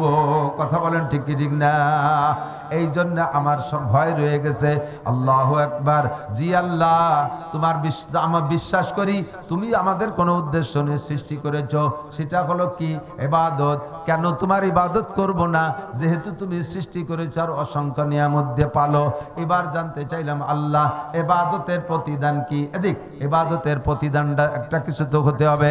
ইবাদতের প্রতিদান কি? ভালো পছন্দসই ইবাদতের প্রতিদান পাইলে ইবাদত করব। আল্লাহ পাক রব্বুল আলামিন বলেন প্রত্যেকটা ইবাদতের প্রতিদান আমি 2 দিক রেখেছি। আমার দিক প্রত্যেকটা ইবাদত এমন কোন ইবাদত নাই যে ইবাদতের প্রতিদান সম্পূর্ণ আখিরাতের জন্য রেখে দিয়েছি, দুনিয়ায় তার সাথে কিছুই নাই, এরকম নাই। যে ইবাদতই বলবা প্রত্যেকটা ইবাদতের খেয়াল করতেছেন না, মানে বুঝতেছেন না, প্রত্যেকটা ইবাদতের প্রতিদান আমি আল্লাহ দুই দিক রেখেছি। বড় অংশটা আখিরাতের জন্য, আর ছোট্ট একটা অংশ দুনিয়ায়। ছোট্ট যেটা তোমার দুনিয়ায় প্রয়োজন সেইটা, যেহেতু দুনিয়াও ছোট, এর হায়াতও ছোট, এই জন্য তার প্রয়োজনও ছোট। প্রত্যেকটা ইবাদতের প্রতিদানের ছোট্ট একটা অংশ দুনিয়ায় রাখছি। যেমন নামাজেরটা বলে আসলাম, নামাজের 5টি পুরস্কারের একটি পুরস্কার দুনিয়ায় রুজির অভাব হবে না, বাকি 4টে পুরস্কার মরণের পরে। তুমি রমজানে রোজা রাখবা, এর আখিরাতে মূল প্রতিদান আমি আল্লাহ তাআলা তোমাকে সমস্ত রোজাদারদেরকে সামনে বসাইয়া আমার কুদরতি হাত দিয়ে 500 বছর ইফতারি খাওয়াবো। এইটা হলো আখিরাতের মূল প্রতিদান। দুনিয়ার প্রতিদান কি? কয় রমজানে ইজাদু ফিহি রিজকুল মুমিন, রমজানে রোজাদারের রুজি বাড়ায় দেয়। এগুলো আনেন, এই দেখান, ওকে ওয়াজ শোনার বয়স হয়েছে, ওই তালুত দিচ্ছে, সব মানুষ ওর দিক থেকে 7 বছরের আগে বাচ্চাদেরকে ওয়াজও আনা যাবে না, মসজিদেও নিয়ে যাবে না। এই যে এগুলো ওয়াজ শোনার বুদ্ধি হয়েছে। মসজিদে যায় 10টা দাও, 10টা দিলে খেয়ে বাড়ি যায়। আগে একদিন এক মসজিদে নামাজ পড়তে গেছি, দাদা এই নাতি একটা নিয়ে গেছে। দাদা যখন রুকুতি গেছে, ও বাগেটেতে চকলেট তুলে দাদা খা, এই শুনে ভাষে সব কজন দিয়েছে আইসি। এরপরে দাদা তো নামাজের মধ্যে খাতে যায়নি, চকলেট খাতে যায়নি। যখন চকলেট খাচ্ছে না সে, দাদা সে রাগ করে দাদার লুঙ্গি ধরে ঝুলিয়ে পড়ছে, গোড়াইতে ভুলে গেছে। আমার সামনের কাতারে। এই জন্য বিশ্ববিজ্ঞানী মুহাম্মদ রাসূলুল্লাহ সাল্লাল্লাহু আলাইহি ওয়াসাল্লাম বলে দিয়েছেন, মুরু সিবিয়ানাকুম বিসসালাতিহুম আবনা 7 সিনিন, 7-এর পরের থেকে তার এই বিবেচনা বোধটা হয়, তারপরে থেকে যে এরকম উল্টো পাল্টা করে না। এই জন্য 7-এর থেকে স্কুল, 7-এর থেকে কেজি, 7-এর থেকে মক্তব, 7-এর থেকে মসজিদ, 7-এর পরে মসজিদ শুনতে আনবেন। তার আগে এই পকেটের মধ্যে এইগুলো আইনিয়ে খালি পরিবেশের অন্যরে ডিস্টার্ব করে। কতক্ষণ? তাহলে আমি এবার হেডলাইন, আমার বক্তা চলে এসে অত্যন্ত আমাদের সকলেরই প্রিয় ইয়ং মানুষ, যুবক মানুষ, এটা আরিফ বিল্লাহ কুষ্টিয়া, সুললিত কণ্ঠের অধিকারী, সব বলবে ইনশাল্লাহ। আমি শুধু এই বলছি না যে শিরোনাম হেডলাইন ধরাই দেবে, তার মধ্যে যে স্বভাব খারাপ, আন্ডারলাইনে খানিক ডুয়ে যায়, সময় নষ্ট হয়ে যায়। তো কি বলবো? ইবাদত করব। ইবাদতের প্রতিদান কি? ইবাদতের প্রতিদান আল্লাহ পাক বলেন, ফালিয়াবুদু রাব্ব হাযাল বাইত আল্লাযী আতামাহুম মিন জু ওয়া আমানাহুম মিন খাউফ। দুনিয়ায় ইবাদতের প্রতিদান দুনিয়াটাকে বুঝে নাও। তুমি এই ঘরের রবের ইবাদত করো। মসজিদ কো এই বসে, এই ঘরের রবের ইবাদত করো, কাবার রবের ইবাদত করো, মসজিদের রবের ইবাদত করো। কেন করব? আল্লাযী আতামাহুম মিন জু ওয়া আমানাহুম মিন খাউফ। তিনি তোমার সমস্ত ক্ষুধা দূর করে, ক্ষুধা দূর করে, তোমার অভাব দূর করে। ওয়া আমানাহুম মিন খাউফ, এই ইবাদতের প্রতিদানে তোমাকে নিরাপদ বসবাসের ব্যবস্থা করে দিবে। র‍্যাব, কুবরা আর্মি, পুলিশ, বিডিআর কেউ তোমার নিরাপত্তা দিতে পারবে না। হাসিনা খালেদা পারে নাই, আর এই যে ডক্টর ইউনূসও পারতেছে না। ওয়াকাতরে মানুষ যেখানে সেখানে মরিয়ে সাফ হয়ে যাচ্ছে। কতক্ষণ? কোনো শখ, চতুর্দিক দিয়ে খুন খারাপি চলতেছে, নিরাপদ বসবাসের ব্যবস্থা নাই, রাস্তায় নিরাপত্তা নাই, গাড়িতে নিরাপত্তা নাই। আল্লাহ কয়, তুমি আমার ইবাদত করো, আমি তোমার নিরাপত্তার দায়িত্ব নিলাম। ঘরের ভিতরে 1 কোটি টাকা রাইখা দরজা খুলে ঘুমাই থাকবা, রাতের বেলা কোনো দুলোবাই এসে শালা করে ডাক দেবে না, আরামসে ঘুমাবা। সুন্দরী মেয়ে রাতের অন্ধকারে 10 কিলোমিটার হেঁটে যাবে, রাস্তায় কেউ তারে কিক আর কুক মারতে সাহস পাবে না। ফালিয়াবুদু রাব্ব হাযাল বাইত, সবাই যদি ইবাদত করনেওয়ালা হয়ে যায়, সকলের অন্তরে আল্লাহর ভয় এসে যাবে, কেউ রে কেউ উত্ত্যক্ত করবে না, কেউ রে খেয়ানত করবে না। এই জন্য এটা হলো আমার প্রতিদান। আর আখিরাতের প্রতিদান রয়েছে আমার কাছে প্রচুর। আখিরাতের প্রতিদান কেমন? আল্লাহ কয়, লাহুম মা ইয়াশাউনা ফিহা ওয়া লাদাইনা মাজিদ। তোমারে আগে বলবো তোমার কি কি লাগবে কও, তোমার চাওয়া শেষ হয়ে যাওয়ার পরে অসংখ্য রয়ে যাবে। আল্লাহ কয়, ওয়া লাদাইনা মাজিদ, এগুলো বিনা চাওয়ায় তোমারে বস্তা ভরে দিয়ে দেব। জি আল্লাহ, ইবাদত করব কতদিন? তাই কয়, আমি তো গত রমজানে রোজা রাখছিলাম, এবারও কি রাখতে হবে নাকি 1 রমজান রাখলেই হবে? আমি তো সিল্লে যে মস্তারখান যা ছিল সব ব্যবহার করেছি। বাড়ি আসার পরে তো থাল প্লেটও খাই না, আমি তো কোড়োর মধ্যে মারিয়ে দিই। ইবাদত করতে আল্লাহ কয়, ওয়াবুদ রাব্বাকা হাত্তা ইয়াতিয়াকাল ইয়াকিন। 5-10 বছর ইবাদত করে বিরতি নেওয়ার সময় নাই। এক চিল্লাই 40 তবলিগে যে চিল্লে দিয়ে ইবাদত করছো, তারপরে বিরতি নেওয়ার সুযোগ নাই। 5 রমজান রোজা রাখছো, এরপরে রোজা রাখবে না এমন কোনো সুযোগ নাই। 10 বছর পর্দা করছে, আর পর্দা করা লাগবে না, রিটায়ার্ড হয়ে গেছে এমন কোনো সুযোগ নাই। ওয়াবুদ রাব্বাকা হাত্তা ইয়াতিয়াকাল ইয়াকিন। সাবালেগ হওয়া থেকে নিয়ে সব ইবাদত একভাবে মরণ পর্যন্ত করিতে হইবে, ঠিক না? মরণ পর্যন্ত ইবাদত, বিরতি কোনো নেওয়ার সুযোগ নাই।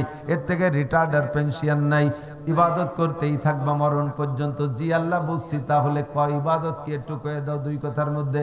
আল্লাহ কয় ইবাদতও একেবারে সহজ, ইবাদতও সহজ। কয় ইবাদত কি সহজ? মা তাকুমুর রাসূলু ফাখুযুহু ওয়া মা নাহাকুম আনহু ফান্তাহু। নমি গোয়াম কে আজ দুনিয়া জুদাবাস, বাহার কারে কে বাসি বা খুদাবাস। ইবাদত করার জন্য বলি না জীবন ভরে তবলিগি সময় লাগাবা, পাহাড়ের চূড়ার উপরে বসে ইবাদত করবা, বঙ্গোপসাগরের সরের পর যে খানকা বানায় বসে থাকবা, বউ বাচ্চা বিবি বাল বাচ্চা সংসার ধর্ম করতে পারবে না তা বলি না। ইবাদত এই সবগুলো ছেড়ে দিয়ে করা লাগবে না। বিয়ে করবা তাও ইবাদত, স্ত্রী নিয়ে রাতে আনন্দ করবা তাও ইবাদতে পরিণত হবে। খানা খাবা সেটাও ইবাদত, ইনকাম করবা ইবাদত, মেম্বারি করবা ইবাদত, চেয়ারম্যানই করবা ইবাদত, এমপিগিরি করবা তাও ইবাদত, পুলিশের চাকরি করবা তাও ইবাদত। প্রত্যেকটা কাজ ইংরেজি বাংলা পড়বা সব ইবাদত হবে। সিস্টেম হলো মা তাকুমুর রাসূলু ফাকুযু। প্রত্যেকটা কাজের ভিতরে দেখবা দুইটা দিক আছে, একটা আল্লাহ আল্লাহ রসুলের সমর্থিত দিক, আর একটা তাদের বিরোধী বিপরীত দিক। তুমি আল্লাহ আল্লাহ রসুলের সমর্থন অনুযায়ী যে কাজ করবা সেই কাজই তোমার ইবাদত হবে। এই জামাটা পরবা, ডান হাত আগে দিয়ে বাম হাত পরে দিলেও পরা হয়, আবার বাম হাত আগে ঢুকে ডান হাত পরে ঢুকাইলে পরা হয়। ডান হাত আগে ঢুকাইয়া বাম হাত পরে ঢুকাইয়া বুতাম লাগাইলে সুন্নাত হবে, 100 শহীদের সওয়াব হবে, পরাও হবে ইবাদত হবে। বাম হাত আগে ঢুকাইয়া ডান হাত পরে ঢুকাইলে বুতাম লাগাইলে পরা হবে, ইবাদত হবে না। প্যান্ট পাজামার ভিতরে ডান পা আগে ঢুকাইয়া বাম পা পরে ঢুকাইয়া ফিতে বেল্ট লাগাই দিলে পরাও হবে, ইবাদত হবে। বাম পা আগে ঢুকাইয়া ডান পা পরে ঢুকাইলে পরা হবে, ইবাদত হবে না। আরে খাদ্য খোরাক খাইতে গেলে ডান হাত দিয়ে খাইলেও খাওয়া হয়, বাম হাত দিয়ে মুখে দিলেও খাওয়া হয়। ডান হাত দিয়ে খাইলে সুন্নাত হয়, 100 শহীদের সওয়াব, ইবাদত হয়। আর বাম হাত দিয়ে খাইলে শয়তানের খাওয়া হয়, খাওয়া হবে কিন্তু ইবাদত হবে না। ধরাই দিছি না লাইন? এবার আপনি খুঁজে দেখেন তলাবুল ইলমে ফরিদাতুন আলা কুল্লি মুসলিম। এখন আপনার গোটা জিন্দেগিকে ইসলাম আর ইবাদতের আল্লাহর হুকুমের মধ্যে আনতে হলে আপনাকে একটু কিছু লেখাপড়া করতে হবে, কিছু জানতে হবে। জানিয়ে শুনে তারপরে আপনি ময়দানে নামেন, ইনশাআল্লাহ সহি ইবাদত সঠিকভাবে ইবাদত কইরা জিন্দেগিটারে এভাবে কাটাবেন। কোনো কিছু ছেড়ে পেড়ে দিয়ে একবারে 12 মাস কাল তবলিগি থাকতে আল্লাহ কয় নাই, আল্লাহ কয় না, বরং আল্লাহ কয় ফাইদা কুদিয়াতিস সালাতু ফান্তাশিরু ফিল আরদি ওয়াবতাগু মিন ফাদলিল্লাহ। নামাজ পড়া হয়ে গেলে মসজিদের মধ্যে বসে খেজুরে বিরিতির গল্প হইল না, বেরিও বাইরে যা, দোকানদার দোকানে যা, চাকরিওয়ালা চাকরিতে যা, এই কৃষক মাঠে চলে যা, ওয়াবতাগু মিন ফাদলিল্লাহ, যাই হালাল রুজি উপার্জনের মধ্যে নেমে পড়। নবী পাক বলেন কাসবুল হালালে ফরিদাতুন বাদাল ফরিজা। আল্লাহর ফরজ বিধান পালন করার পরে 2 নম্বর ফরজ হলো হালাল রুজি উপার্জন করা। তোমারে ঘরের মধ্যে বসে বসে তাসবিহ তাহলিল জিকির ফিকিরে বসে থাকতে বলি নাই, তাড়াতাড়ি যাও কামাই রোজগার করে নিয়ে আসো। বোঝা যায় সব বিষয়ে আল্লাহর হুকুম আছে, সব বিষয় নবী পাকের তরিকা আছে। কতক্ষণ তাহলে আল্লাহর হুকুম আর নবীর তরিকায় যাহা কিছু করিব তাহাই ইবাদত। আর এইভাবে জিন্দেগিটা গড়ে উঠাইলে আল্লাহ যে আমাদের যে উদ্দেশ্যে সৃষ্টি করেছে উদ্দেশ্যটা পূর্ণ হবে। আর উদ্দেশ্য পূর্ণ হলে আল্লাহর পক্ষ থেকে প্রতিদানও শুরু হয়ে যাবে। ভাষাগত ত্রুটি বিচ্যুতি মার্জনীয়, যা বলেছি শুনেছি, আল্লাহ আমল করার তৌফিক দান করুন। একজনে উঠবেন না, রাত বেশি হয় নাই। আমাদের প্রাণপ্রিয় বক্তা যুবক মানুষ, আমার ছাত্র মাওলানা আরিফ বিল্লাহ কুষ্টিয়া, সুললিত কণ্ঠের অধিকারী, অনেক সঙ্গীত আপনাদেরকে শুনবেন ইনশাআল্লাহ। সবকিছু মিলে বয়ান শুনবেন। সুবহানাল্লাহি ওয়া বিহামদিহি, সুবহানাল্লাহিল আযীম।